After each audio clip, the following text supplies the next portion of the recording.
Too much. All right. Action. 3, 2, 1, action. So, in 1908, a particular great thing happened in the world. The Ford Model T was finally launched, and by 1913, it was in mass production. Everyone and their grandma had a car at that time. And all of this has brought us to a particular point in time.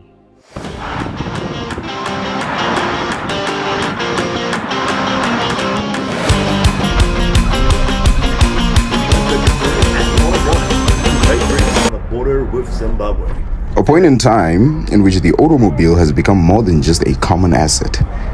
It has become, to say the least, a way of life. Traffic jam during rush hour.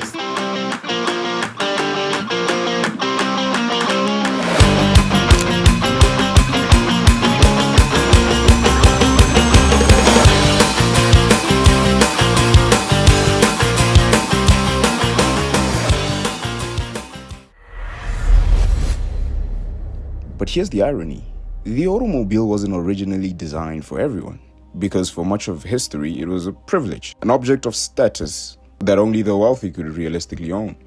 Yet today it has quietly become something society almost expects you to have. And this then raises an interesting question. Can a 21-year-old with no stable income, no financial safety net, realistically own a car in South Africa? Not dream one, not borrow one, I mean own one. Time that's brought us here to my sweet ride. It is the Toyota Corolla 160i GLE. And I want to take you on a trip where I tell you the logistics about owning a car at 21 in South Africa. Yes, in this economy. Let's go.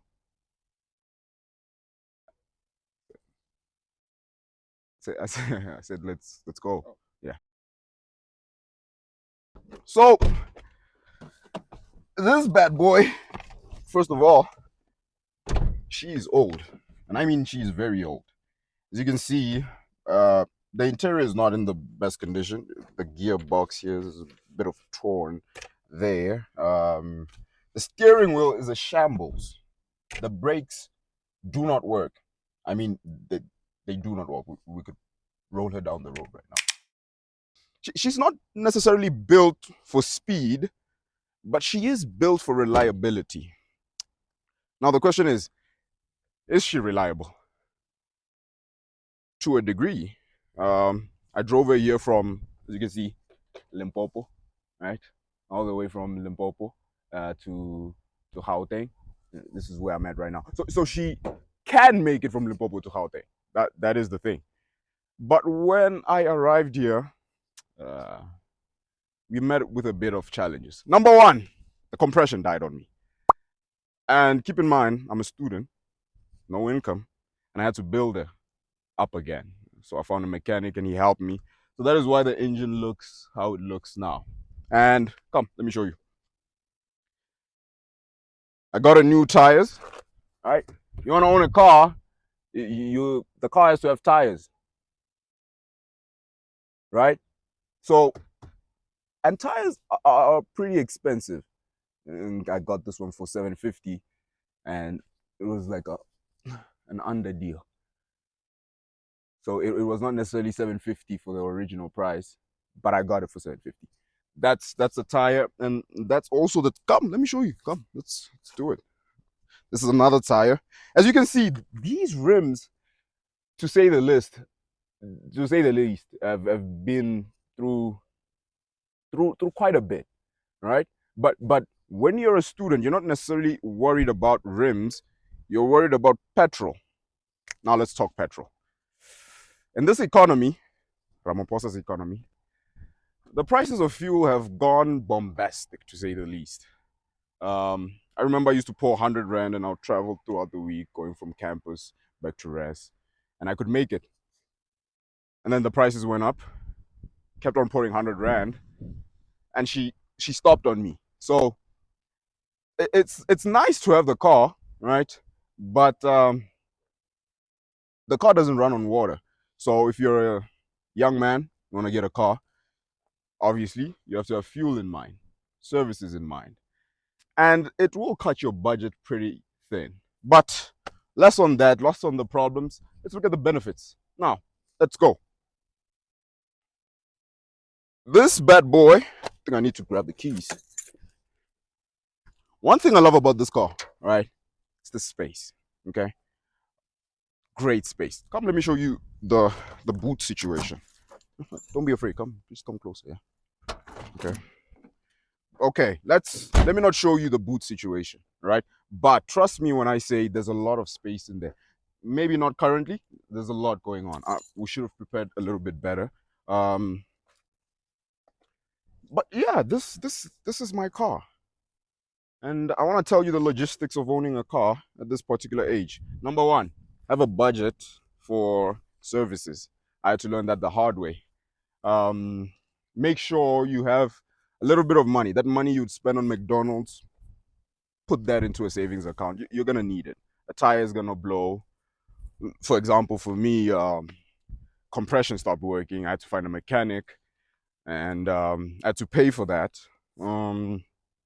Make sure as well that you have a budget for petrol, right? No petrol, you can't really move about.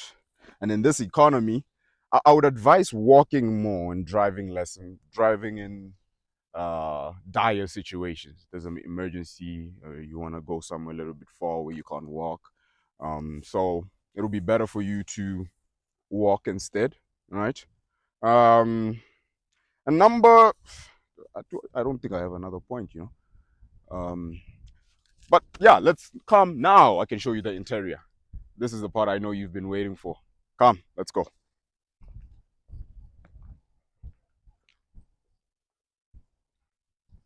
Okay. Are you still filming?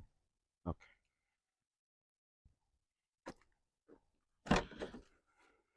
Now come in.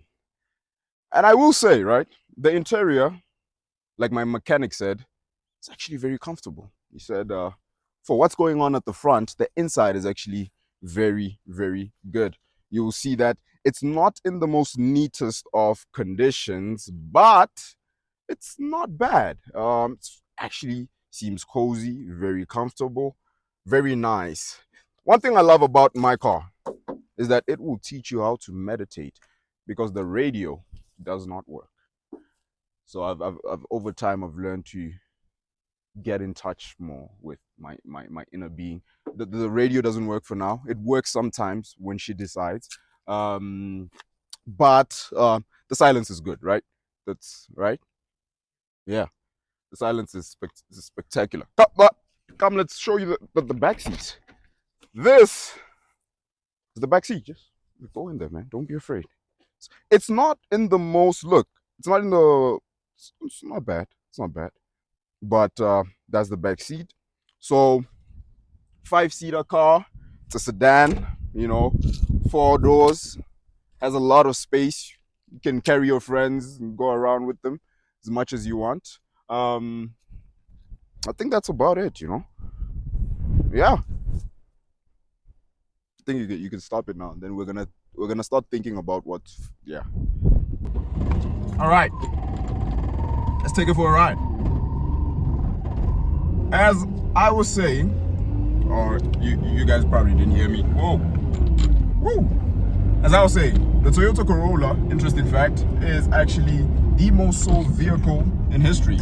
Around about 50 million Toyota Corollas have been sold over time. And it actually became a very famous or popular car in around the 2000s in South Africa, because families could afford them, they were reliable, they could run for a long time, and they're very much easy to maintain. So if you could just do your due diligence and your responsibility in maintaining it, this bad boy could push you even for decades. And so that's why they were very popular with families, popular with people who didn't really want too much. When you buy a Toyota Corolla, you're not necessarily buying it for speed, you're not buying it for luxury, but you are buying it to have a reliable and durable car that will push you for decades. So that's one of the reasons the Toyota Corolla is actually very, very popular. And still to this day, one of the reasons that I am falling in love with the car.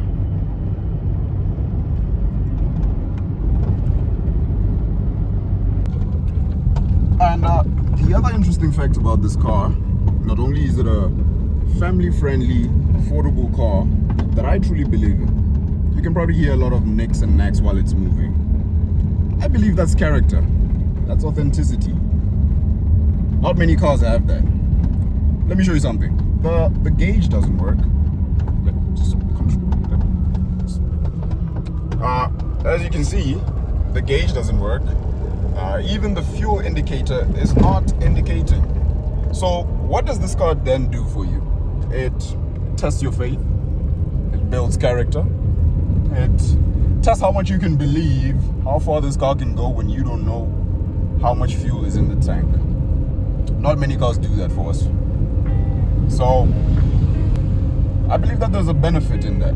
I believe that there's a lot of character in that, character development, to say the least. And I can clearly say, or I can honestly say, that my character has been developed by this car.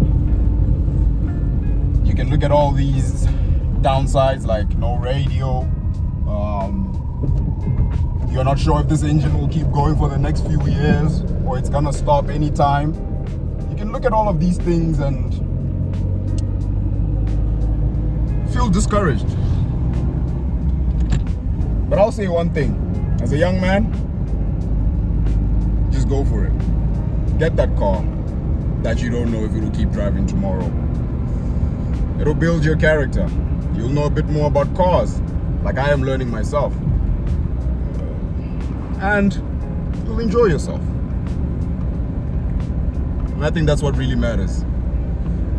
When you finally get that first car. Look, yeah, you're gonna sacrifice a lot, that's for sure.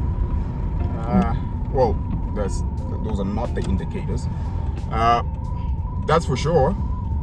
You're not gonna have a lot of bank in your balance, that's for sure, because everything that you have will probably go into working on the car, making sure that you have fuel to go, fixing it. But I believe more than disadvantages, those are benefits. Because they teach you responsibility, teach you maturity, they teach you how to become a man. Sure, fuel prices are up.